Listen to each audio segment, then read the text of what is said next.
Olha, na realidade, eu acho que a pessoa de sã consciência, ele não pode ser contra os programas sociais, mas é preciso ter um limite nisso aí, um pouco de consciência e um prazo de duração limitado para a pessoa ser independente. Já existe uma música aí do conjunto nordestino, que até esqueci o nome, que ele fala das ajudas que eram dadas no Nordeste, e ele fala assim, ó, senhor doutor, a ajuda fica parecendo esmola, isso é humilhação. Então nós não podemos tirar o brilho do brasileiro e estimular a falta de brilho dele com essa ajuda permanente, porque de onde se tira e não coloca, uma hora falta. Então não é possível que a sociedade vai ter que a vida inteira custear isso aí. Acabou se criando uma demanda de consumo sem o respaldo de receita, e nós estamos sujeitos à inflação que tem dado aí, digamos, alguns rugidos no último ano, demanda uma inflação de demanda, e esse modelo, uma hora, ele satura. Por quê? Ao invés de investir em produção, infraestrutura que dê sustentação a um desenvolvimento continuado, ou sustentável, como costuma se dizer, nós vamos ficar nesse compasso de ajuda até quando? E isso dificulta a mão de obra, porque o brasileiro, como dizia meu pai, falava assim, se ele dividir um caroço de arroz com a mulher dele, ele se dá por satisfeito.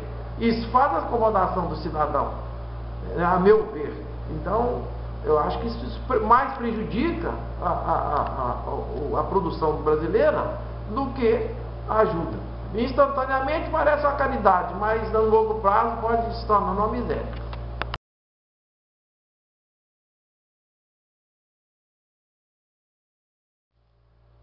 A monocultura sob todos os aspectos, até mesmo ambiental, ele é problemático, que você interfere no sistema ambiental. Mas o pior problema, eu entendo que é do lado econômico. Você faz a monocultura e depois talvez você fica prisioneiro do comprador.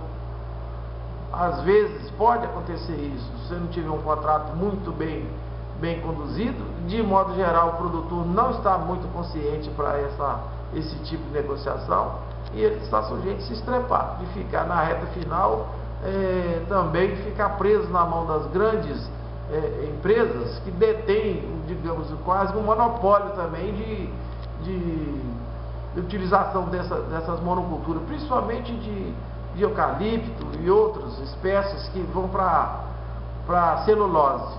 De maneira que isso é preciso medir muita água e fubá, como diz na linguagem nossa, para não entrar numa furada disso aí. É o ponto de vista da gente. Agora, nós, de toda maneira, precisamos ter uma cultura de diversificação. Não é que nós sejamos contra, mas tem que ser meio prevenido com relação a isso. Tem que fazer a diversificação para não ter, como se diz, os ovos da galinha todos numa cesta só. Porque se quebrar, quebra tudo de uma vez.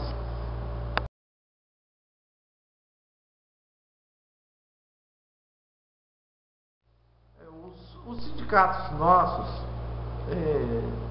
pelo menos, se dependesse só de mim, nós teríamos uma prestação de serviço muito ampla.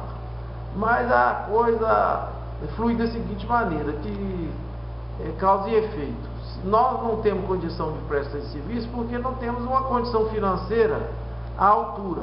Não temos a condição financeira à altura, por quê? Porque o produtor não se agrega para somar força. Então, fica essa coisa, não faz isso porque não tem isso, não faz aquilo porque não tem outro.